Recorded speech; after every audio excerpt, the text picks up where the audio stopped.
Good morning, everyone. At least morning in Eastern time zone. Wherever you are in the world is fine if it's not morning, but I am here today for another coffee and convo with one of my dear friends, Ngina Otiende. And I'm so happy to have you here with me today, Ngina. Thank you for making the time for this and for everything that you do. I'm glad you're here. Thank you for having me here, Sarah. It is such a joy, so exciting for me to come hang out with you. Thank you for the invitation. Oh, you're welcome. I And have, hey, everybody. pardon? No, I'm saying hi, everyone. Oh, yes, sorry. Yeah, We were hey, having, just everybody. FYI, we were having some issues with audio before we got on. So if there are issues with audio now, we are very sorry. I am very sorry because they were on my end. Um, and I will just do my best. We decided we could try to solve it or we could get on time. So we're rolling with it as it is. Um, Yeah. so to introduce you a bit to Ngena, in case you don't know her, she is the coach for healthy marriage behind Intentional Today. And we also are going to be talking about one of her books called Courage Reflections and Liberation for the Hurting Soul. And I think she's got a new project in the works. So we've got plenty to talk about this morning. But we actually first connected during a major pivot in Gaina's work. And I have to say that when I saw that you were making this pivot, it inspired a tremendous amount of respect for me. And I knew I wanted to be your friend. Maybe you would share with us what happened at that point and a little more about what you used to do, what you're doing now, and how you got from point A to point not B, but maybe LMNOP. It's not Z yet either, right? Yeah. That's where I am today. Yeah. Again, thank you so much for having me on, Sarah. It's such a joy for us to hang out today, for me to hang out with you today. It's absolutely thrilled. And, you know, just to say that you're one of the most amazing human beings I know.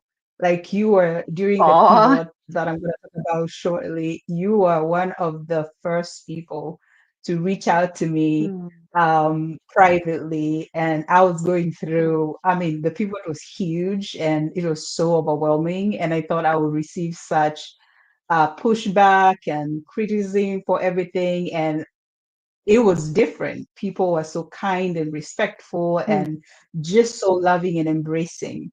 And I remember I'd been reading your stuff. Part of what read Yeah. to my Hmm. pivot was just a lot of reading over years. So I'd been reading a lot of your stuff, your blog, your videos, and just listening to you and the things that you were talking Hmm. about. And so for me to do the pivot and then have Sarah reach out to me privately was just, I mean, it meant everything to me. And I was asking all the questions. You were so affirming. You were so kind and gracious, and it meant everything to me at that point. So I just want to put that out first that you just have been such a kind and a beautiful human being for me, and I'm sure for Hmm. everybody else who's listening. You know, your community, I'm sure they know that. So anyway, that's just how my part of how we connected with Sarah, and I'm so grateful for that. So had been I used to talk about just like the regular blog about Sarah. I hope you can hear me because there was a bit of a freezing. So I hope everybody can still hear I'm me. back. Yes, I'm back. Sorry Yeah. about that. Oh, no worries, no Go worries. for it. Yeah. You used So to talk about, sorry. yes, I've been blogging and writing about marriage for since 2009, but Mhm. seriously, like as just became serious about 2000. So basically, that's about 2012. is when I started doing like more serious writing and writing books and all that. So I've been writing about marriage for a really, really long time. Well, in my opinion, and also being a marriage coach. Later on, I took my training and all that, became a marriage coach. So I was talking about marriage from the regular, the typical marriage type of stuff, Hmm. writing about marriage, encouraging wives, and the reason I was doing that is because as in my own marriage, we'd gone through a huge learning curve as newlyweds with my husband. So I thought that, and it was bumpy because we had our own like issues from the past and all that were impacting our Hmm. relationship. So I thought that's how what I felt called to do, to encourage specifically wives to do their part in the relationship. So Hmm. what ended up, to do their part, to learn how to communicate, all the stuff that newlyweds and older weds in marriage do.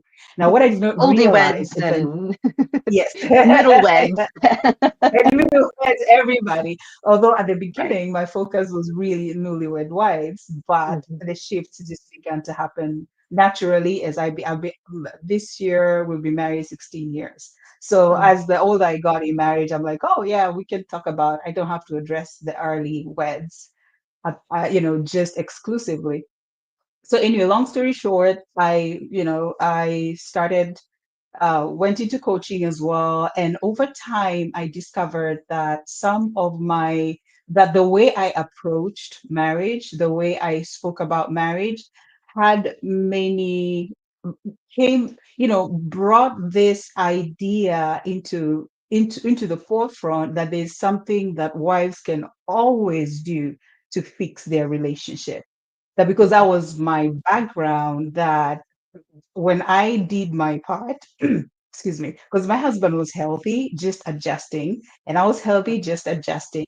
So I thought that women understood that to me, that, oh, there's something I can do to fix my marriage. There's Right. always something I can do to fix my marriage. And so I discovered, like, as I was coaching and I was working with women, excuse me, I discovered that that didn't always work out. Like, it's not Mhm. because I intentionally focused on telling women that you need to fix your marriage, but that's what they were receiving because it wasn't clear enough. Where does one person start? Where does the other person end? Where whose responsibility is whose? And so I went through a season, like along, like other things were happening. So the pivot was due to me, coaching and hearing from women and figuring out, like, oh, this is not what I meant, but this is what was understood. And as well Mhm. as, like, oh my gosh, the way I talk about marriage absolutely makes people think that it is their job to fix things that they cannot fix by themselves. So Mhm. it was a season. So new research came out by Sheila Gregoire and the team through the Great Sex Rescue. That was about 2020. And before then, I've been going through my own personal journey and transition. I live with chronic pain. So Mhm. the Christian platitudes for suffering were no longer working for me. I was I like, can't okay, imagine I'm going. why. Yeah, yeah, so people are like, Oh. here's this verse. So I began to get super intimately familiar with private pain, where because I looked okay from the outside, but on the inside, my life was a nightmare. And I began to understand, oh, into a deeper level. It's not the same thing, but I was like, so people can be living nightmares and it is just not clear to people out there, and they have the platitude, they have the fixes, but it's really not it. Plus other things that were happening, the George Floyd murder that happened, online and everything. And so a lot of things were happening where it was like, no, there's something wrong. There's something wrong with the way things have been taught and things have been, presented in the evangelical conservative Christianity. Because we went through that. We still go through racism, through being marginalized because of how we look and what, we're not, my husband and I are from Kenya, but moved to the U.S. years ago. So we I got sort of like a front row seat towards Mm, that private pain that people go through, but is not so clear to the outside world. And that led to my in yeah, that is what led to the pivot to the pivot that happened in 2020, 2022, as in publicly. I had been going through the process privately, but publicly it happened in 2022 at the beginning, where I just took down everything, stopped coaching, took down my books, my courses, deleted over 300 blog posts, started everything. I basically felt like I torched everything to the ground and I started afresh, pretty much so, and that's where I am today, rebuilding, growing, and building new resources, and in a way that everyone is included, both those mm, that are in, not. I'm just not saying that I'm. Right now, the best way to describe it is just to say that I'm pro healthy marriage, right. not just pro marriage. I used to be pro marriage, but now I'm all for health. Well, yeah, and let's unpack that a little bit because um, well, I want to move back just a bit further as well. You know, in the beginning, you were kind of just mainstream marriage coach, speaking to women. This is what you've got to do. This is what you've got to do. And because I know you, I want to make sure that those who are listening, they don't assume that you think women have no responsibility in their marriage. Um, because of course both partners have responsibility in our marriage to reflect the fruit of the spirit, to treat each other with love and support and cherishing and kindness and honesty and faithfulness. But for so long, the burden of emotional labor and relational labor and often spiritual labor, even though it doesn't what is overtly preached, but all three of those, emotional, relational, and spiritual labor, has fallen on wives and mothers to make sure and fix everything, even when their partner does not want to be healthy. And so I just want to recap that neither Ngena or I are saying that women have no responsibility to be healthy partners. We do. We are just not the only ones in the marriage that have the responsibility to be healthy partners. Both partners are responsible to be healthy. And so being pro healthy marriage means not allowing one partner to bear the full weight, right, of trying Absolutely. to fix the marriage. So if one partner wants to fix things and is willing to do the work and the other partner is not, then you cannot be pro healthy because it's there's not two people working together toward this Yeah. marriage. Um, Yeah. and so I wanted to make sure and point that out because I know some people may not know the bulk of your background and your writing material and how balanced you seek to be. And if you're Yeah. new to my work at Wild and you're just now listening, then you may not know that I am also very much pro both partners doing the labor and the work to be healthy for each other. Um, Yeah.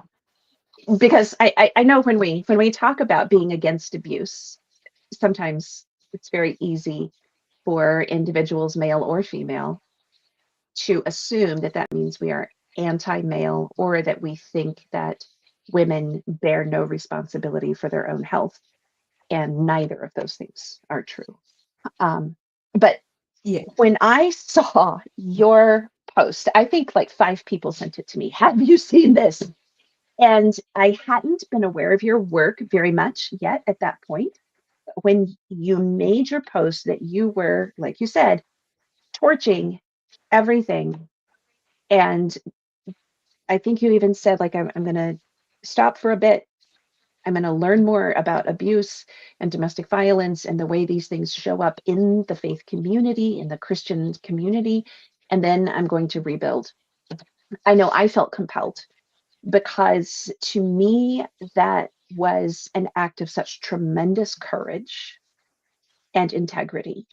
And I love what Lois just said on my Facebook page, that she has great respect for your torching process and changing to teach health instead. Um, I agree, Lois. It's um, something Thank that you, Liz. drew me very much. And uh, since then, I mean, you publish blog articles like crazy, and I I know that that's challenging. Also, being a chronic illness and chronic pain sufferer, but you've also released a book about courage, and it's beautiful. Do you have a copy of it that you can hold up and show? Yes, I do. Awesome. Here Yay. it is. Yeah. I love Very, it. yeah. Okay, I'm just trying to figure out Yes, what it there you says. go. Reflections and liberations for the hurting soul. And I feel Yeah. that courage reflects so much of the way you have approached your work and your work with people and your ministry, as well as the book. So, would you tell us a little more about the book? I've dropped the link up in case anyone wants to grab it. But would you tell us a little more about the book? Because um, I know I love it and I would thumb through it, except I don't have my copy with me right now because I'm always lending out books. Oh, wow. That's awesome. Yeah, yeah. So courage. But before I talk about courage, you said you talked about something about the mutual that it's both. When you talk about the assumptions people have when they hear Mhm, you talking about abuse and they imagine that you hate men, or you're just saying women are angels, never at fault, like never don't bear any responsibility in the relationship just because you're advocating for health and zero abuse in marriages. mhm, And I've seen that as well now over time when I talk about health. A lot of people will be like, but, but why are you so anti-men? Why do you hate marriage so much? Why is it that it's always the guy who's at fault? Why don't you call women out instead? And so reason I have those conversations often, both with men and women. And when you're talking about it, the thing that came to mind was how, when we talk about like non hierarchical marriages where we don't have rank in a marriage and both people are equal, and in reference to Ephesians, where, husbands love your wife and, wives submit to your husband the way it has been understood. So whenever that scripture comes out, people are always like, but the Bible says that women are supposed to submit and men are supposed to love their wives. And it's mhm. always back, you need to go back to verse 21 where everything starts because everybody starts at verse 22. Ephesians Right. 5:22 is like, okay, this is where it starts. So I was literally having this conversation with somebody the other day, and it's like, you need to back up and go up to verse 21 where it says, submit to one another, out of, your honoring Christ and all that. Just start at verse 21. So I like to tell people that in it's not that in mutual marriages, wives stop submitting to their husbands. Is that husbands also submit to their wives. So Mm, that's literally the only difference is that both now start doing it. The wife does not stop, the husband starts to do it. And in that way, there's both equality and there's both mutuality and shared power in that relationship. So courage, reflections and liberation for the hurting soul. So these are it's a book on literally what it is, reflections and liberation for the hurting soul, and they're about healing. It's a book about it's a book of poetry and reflections, and I wrote it over starting like 2022. Like I wrote it to process mm, what personally I was going through. Some of it is actual personal things that I was wrestling with, my faith, and the things that I have experienced. as well as, so that's the hurting part is the things that I have experienced and things that women have experienced. And it's about the things that we have been taught by culture, by religion, and be told that this is the will of God. This is God who has orchestrated this, and this is the way that you have to be in your life. And so these are thoughts and processes for the woman who is just done with bad marriage advice, someone who is done with bad theology and bad church teachings about her place in God, her place in the marriage, her place in society. And so you're looking to that place where you can find freedom and healing and agency and autonomy over yourself. And to know that doing this, you're not being anti God or anti marriage. You're literally coming back to the truth of who you are and, trusting the wisdom that God has put in you, the discernment that He has put in you, and the things that He actually, and looking at the way that Scripture has been weaponized against spouses and partners. And in all this, again, back to that point of anti-men and all that, Mhm. for us to realize that the posture that much of, the faith community, part of the faith community has taken, that women are less, is actually hurtful to men. That, Yes. because something that gives power, exclusive power to the man, a theology, a belief system that gives power Mhm. to the man and says, hey, man, you are the man, you are sort of Mhm. like almost like a pseudo savior, pseudo Christ over this woman and the children and the household. That does not Yeah. serve the man either. He does not serve the man. So No. that is like, so it's a book that liberates not just women, but the woman realizing, oh, my husband is my equal, or not just my husband, my men are equal to women. So Right. there isn't a hierarchy here. And yeah, so that's how courage came about, and that's what courage in.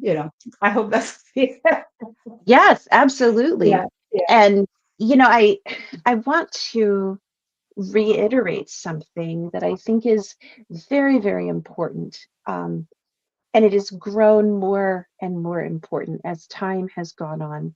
And that is recognizing that so many of the teachings that have been exposed as harmful are not simply harmful to women.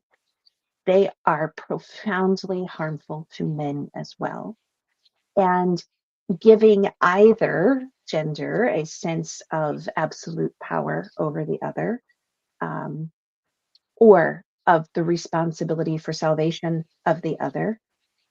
Whether you're telling men that it's your job to determine every decision and make every spiritual step for your entire family, or you're telling women that it's essentially her job to place herself on the cross and die in order to try to rescue her husband from his own violent choices. Um, we have these convoluted misinterpretations of what it means to serve each other, and those are profoundly harmful and unchristlike for both men and women. And I have gotten plenty of the same rhetoric. Oh, you just hate men. Oh, you just hate marriages. No, no. See, I actually happen to believe that not only women are capable of love, I think men are perfectly capable of connection and intimacy and attachment, and of living out the fruit of the spirit: love, joy, peace, patience, kindness, goodness, gentleness, faithfulness, self-control. These are not female or feminine characteristics. They are characteristics of humans who are living in the gospel, humans who are committed to and following Jesus. So I believe that men can be like Jesus and act and love like Absolutely. Jesus. And I don't see that as a hateful stance toward men at all. We only see anti abuse stances as being anti male or anti marriage if we subconsciously assume that being masculine equals abusive behavior, or that being in marriage equals living in an abusive.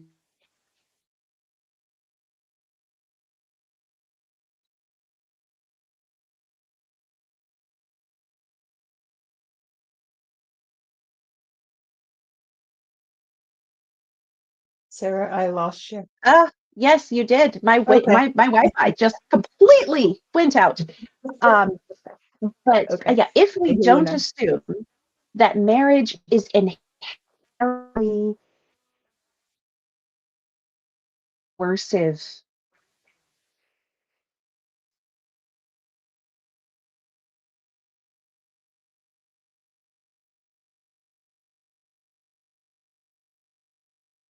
Lost you again.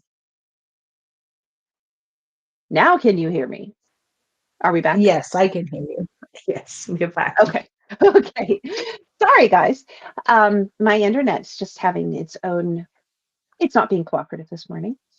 So, what I was trying to say, as I was so rudely interrupted by the Wi Fi 3 times, I think, is that if we don't assume that the marital dynamic is inherently tyrannical or hierarchical or abusive and coercive, if we don't assume that as part of the marriage dynamic, and if we don't assume that men as that masculinity is somehow inherently cruel and coercive and abrasive and unself-disciplined and uncontrolled, then we will not be so easy to view marriage, masculinity, and femininity as being under attack when we talk about standing against abuse, when we talk about being for health. And I love what I see Kathy Wallace said here. Absolutely true. It's the responsibility of both partners. And Erica said, not only are they capable, but men are most fulfilled in mutual relationships. And I have to say, on the occasions that I work with male clients who are experiencing abuse from the other side, but also even other therapist friends of mine, and you may feel the same, Ngena, when I talk to men in a professional capacity who are wanting better relationships, and I ask them if they care about either being respected or being loved, everyone has come back saying, I want to be loved. I want connection. I want love and mutuality. I want to know I'm not the only one carrying the entire burden for the relationship. Mm, And I think that is courageous of men to yeah, say in the general climate where so many Christian men yeah. have been told that that's not manly. Um, Hmm. anyway. Yeah, yeah. I absolutely agree with you, Sarah, that, that men too, I think it comes, I was writing a blog post the other day, I wrote a blog post a couple of months back, and it was about how we all are human beings, like a man, because the way, as you correctly said, is like the evangelical, conservative, Protestant stance can somehow on gender can somehow make it seem like men and women are different species, like we literally are not the same in terms of our needs as human beings. And human men are human beings as well. The same, Yes. we are both human beings. We have the need for shelter, for food, for connection, Mhm. for these things are the same. Now, I'm not saying that there aren't, and I go a whole lot in that article that I wrote, but we are the same. And what your male clients have said in the past is really, really true, that they also don't want connection. They want love because much as we are told that men just want respect, they don't want that. That would mean that if just want respect, it means they're carrying a burden or an unmet need that is unnecessary. That is not how they're going against how they are innately wired, how they innately designed. And that is putting a burden on them that they were never really meant to carry.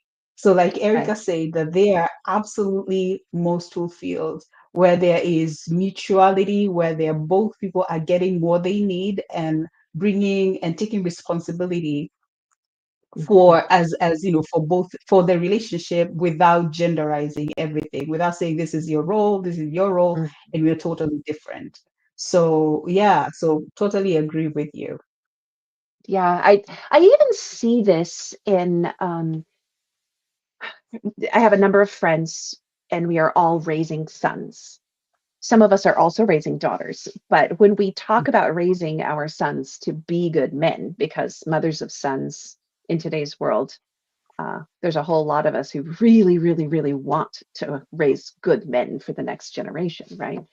And we see so many of our sons who have not been, shall I say, corrupted by some of those theologies, and as well have not been completely corrupted by the secular machismo of sexual conquest and so on that we find in secular society, which are just bookends of the same problem. Um, and we see them. There isn't one of them that doesn't want affection and love and connection. And when they speak about friends or crushes or whatever it is that's on their mind, it's not at all the way that our generation was raised to view men as being cold and emotionless and unfeeling. So, experiencing that as a mother with mothers of other sons that we are raising to view the world differently and to view women differently and to view themselves differently has been pretty cool. I actually just dropped a comment underneath here uh, about a recent conversation I had with Sam Jolman. I don't know if you've read his book, Yes, The Sex I Talk You actually Never have Got. it. Yeah. Hmm, It's hmm. it's another really really good one, um, Yeah. and I've found so much the conversation just this year really shifting now for the last decade. We've had a lot of conversation as it's needed to be about women's eyes opening to the signs of abuse, the red flags, to recognizing. And I feel almost, I'm interested in your take on this, but I feel like the conversation and the awareness emphasis, the focus is starting to shift on instead of just pointing out what is abusive, but pointing women and men toward what is healthy. Do you see Mm. that as well? Like Ye- Yes. it feels like there's a pivot in the general conversation at large. Yeah. Yeah. Totally. And I came to the conversation a little bit. I know you have been in the trenches of this for way much longer than than I have been into as a marriage coach and blogger.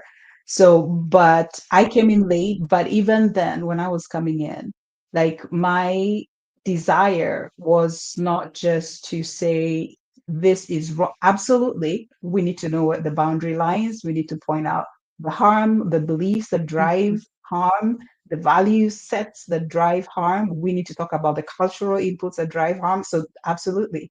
But as well as I wanted, because of where I've come from, I wanted women to be able to discern what is healthy and what is not healthy. Yes. So, yes, Yes. we can, what you're saying is we can absolutely know like this has just gone over out of the window in terms of that is absolutely not a healthy thing, not a healthy Mhm. expectation or mindset or character or behavior in a relationship. But then what is healthy? What does Yeah. health look like? And so I agree with you that there's a shift towards that. And I came in late, but I probably found that shift already taking place. But Mm. that's my deal. That's what I do. And I love what I love about you, Sarah, is even though a lot of, if people just visit your site or watch some of your work, which is a lot, the videos, the resources, the articles, and all the resources that you have, if they just look at it on the surface, they'll just be like, okay, she's talking about this one thing. But you dive into your resources and it's so rich in how does health look like. It's Mhm. not just like this is unhealth, but it's what does health actually look, what should you expect? And which I think is also a very important thing because it sets up women to actually understand the other side. Like, what should I be going after? What should I expect? What kind of person should I be? And I love this. They have a little resource. It's called Systems of Love and Honor. Yes, it's a little Because it's ebook. a system. Yeah, so that's why I was like want to point out, like you have systems for abuse. Is it still systems of abuse? And then Systems of systems for abuse. love and honor. Yeah, so those Hmm. are two resources that teach, and I share that with my audience a lot. And so many Mm, people also pick up the systems of love and honor because they want to know, because even those who are in healthy marriages want to know, are we doing it right? Is there something else that we're missing? And what can I expect from my spouse? And what can we expect in terms of the beliefs that we have in our mhm. relationship? So Yeah. yeah, I agree with you. Well, it's interesting. That is my best-selling ebook, is the Systems of Love and Oh, Honor, not Systems yeah. of Abuse, not Six Ways to Find the Best Divorce Attorney to Save Your Kids, although those are Hmm. popular. But Systems Yeah, of Love and Honor is hands down the most popular ebook that we have at Wild, where I believe it's because people so desperately want to know what healthy looks like. And sometimes we can see that our situation is very bad if we look at, for example, the comprehensive red flags chart. It's similar to the power and control wheel, but I've expanded it significantly. And so we can say, oh, I have experienced this and this and this and this and this and this and this and this and this. And then we're like, wow, I've experienced a lot and these things are abusive.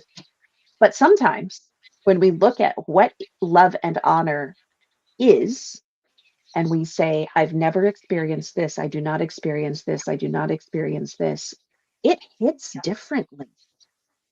absolutely. And I have to Absolutely. say, that's one of the things I love about your blogs, because I feel that your writing takes the perspective of what should we be looking for. And the bulk of your things are, your articles are empowering with tools for what to seek, which is one of the reasons I love your work. And I love the comment that we just saw here. Coming to recognize abuse is one journey, and it's huge, but it's incomplete without learning as well what healthy does look like, both in my own life and in a partner. And I want to say, Lois, that is very, very crucial, I believe, um, because we all want a healthy partner, right?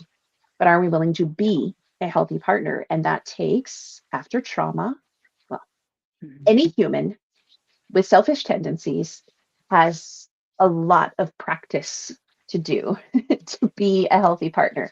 Throw some trauma in, childhood trauma, marital trauma, relational trauma, sexual assault trauma, whatever it is, and you've got exponentially more work. Um, so I appreciate how your writing addresses that. Now you're working on a new project, am I right? Yes, yes, I Tell us am. about it. I am. Yeah, so I am working on like one of the resources I took down back in 2022.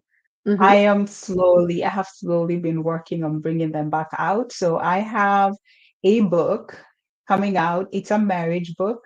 And it's still geared towards the early years of marriage, but really what it is, it's about foundational things Mm, about marriage, the okay. foundation things that we must have. So it's not just for newlyweds, it's for people who want to learn the foundations of marriage. Mhm. So, healthy sexuality, expectations, spirituality, sex and intimacy, Mm, finances, intentionality, like all the themes that we need to understand about relationship. And actually what the book is, I intentionally focused on making it, having a lot of nuance in Mm, the book, so that we, at every stage, I'm looking at how health looks like and how unhealthy mm, looks like. So because, like, I've come to learn and understand, through my work and all that, that a lot of women who are in unhealthy, immature, or one-sided and abusive marriages do not know they're in one. So they all pick books, and it's like, okay, this is gonna be helpful, this is gonna be helpful.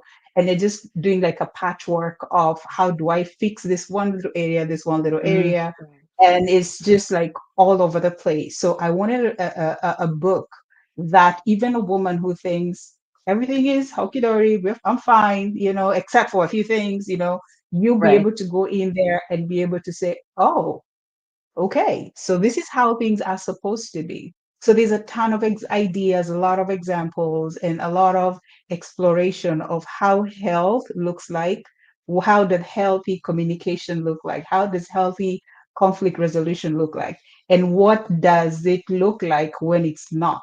You know, Hmm. so I'm Hmm. not leaving, my goal with the book is not to leave any person behind, because Mm. that's the I love approach in a that. lot of marriages, right? They're Yeah. like, okay, this is for great marriage. This is a book is for marriage, but no, I'm not talking about abusive marriages. This is not for marriages, Hmm. abusive marriages. But then you go in there and you're like, but I think you're describing your illustrations, your scenarios, you're teasing out this this situation sounds like an abusive situation or But a it's described as chronically. normal. Exactly. It's been I described as pull my hair out. yeah, Yes. yeah. Keep going. So Carry yeah, on. yeah. So a lot of women go through this. They're like, "Oh, you mean that happens everywhere?" And they're just like, okay, so let me find a fix for this. And Mm, then the author goes ahead and just says, okay, just like a old tired thing about what to do when you're actually going through a typical, by typical, I mean like something that happens between two people who respect one another, who are oriented towards kindness and mhm. goodness, but need growth in a specific area. So you go and Right. give a fix like that. Like, okay, you need to go sit down and take a deep Just share how breath you and choose feel come back. and Yes, yeah. and come back and talk about it. You need better communication skills. I was like, but what they just did there is not even a communication issue. That sounds like an individual problem. So anyway, so we have a lot of marriage books that are like that add to the confusion of people who are in abusive marriages, and even those who are in marriages that they're not abusive, they're just immature, and Mhm. somebody's not being responsible as they should be, but nobody's trying to, like, to sit on that control and manipulation chair and say, I am the boss.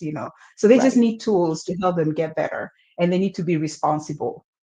So I want to Yeah. that's what the book is all about. It's called The Newlyweds. So, and Ooh, it's I gonna was going be to ask, do we have a pre-order link? Do we have a title? Oh my God. I really wanted to have this book out before the end of the year, but I have run into a few things. Some of them are health related, Mm, so I will not be able to do the work of getting it out on time. sure, sure. But it definitely, beginning of next year, I will have that information out. We would So have had everything out by now. what that means is that we just have to have you back and we will have another chat of when you have a copy of the book. How's that? Absolutely. Okay, Yeah, fabulous. absolutely. Yeah, absolutely. Yeah. Well, I want to thank you for being here with me today and just spending time and hanging out. Um, if we have anyone who's watching right now and you have a question that you would like to ask Ngina, this is the perfect time to drop that into a comment, whether you're watching on YouTube or on Facebook. If you have something you would like to ask her or me, but specifically her, because you can message me anytime and this is her time. So feel free to drop that in. And before we go, or at least if you're going to type a long question, drop something that says, yes, hang on, and then type it so that we know to wait for you here. Um, And otherwise, while we're giving anyone who's watching an opportunity to drop any questions for you, I'm going to put your intentional today link up on our screen. And can you share, besides your blogs and the Courage book and your upcoming book, The Newlyweds, what other things do you offer? Where can people get in touch with you? And so on. Yeah, so I'm a coach. I am a marriage coach who has been on a break, health break and all that, but I should be back to coaching early next year again Okay, after some of the health issues are addressed. So I'll be back. So I'm a marriage coach. And you can find that. If you come to intentionaltoday.com, there's a page for marriage coaching and you can be mhm, able to go into a waiting list to know when I open up coaching back again. But as Sarah has said, good. tons of information and tons of articles at intentionaltoday.com/blog. And you can find my book. And as well as next year, my courses will come back up again. I'm working on those Wonderful. slowly, and as well as that, it will be super aware, approaching, leaving nobody behind in Mhm. terms of very nuanced approach to marriage so that we know what is healthy and what is not. Wonderful. Well, thank you. Thank you for all the work that you've done. Thank you for your courage and for your reflections, and for being a friend and for doing what you do. I'm really glad to share in this work with you. Yeah, thank you so much, Sarah. Thank you for having me too. And Yes, my pleasure. thank you for being my friend. And I honestly don't know where I'd be without your friendship and Oh, 'cause especially at the beginning when I was mm, feeling so lost. I had no idea where to start. I just knew everything had to come down, but I didn't know the next step. So just you just you reaching out and then over the years the friendship we have cultivated and just mm, how you have been so good to me, so thank you so much and for the incredible work you do in this space. i thank i mean yeah, it's beautiful and it's such important work, so thank you you. for having me today. My pleasure. And everybody, as you are watching and sharing, and thank you for those of you who are dropping encouragement for Ngina and myself in the comments. I really appreciate that. And go to intentionaltoday.com.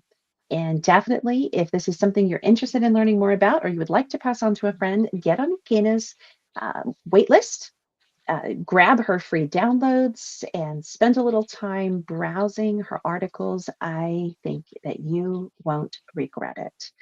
Also, thank you for being here with us today, for hanging out. And if you enjoyed this and you appreciated the conversation, please tag a friend underneath or share it forward and let someone else know about these resources. And have a wonderful rest of your day. Bye, thank you for having us.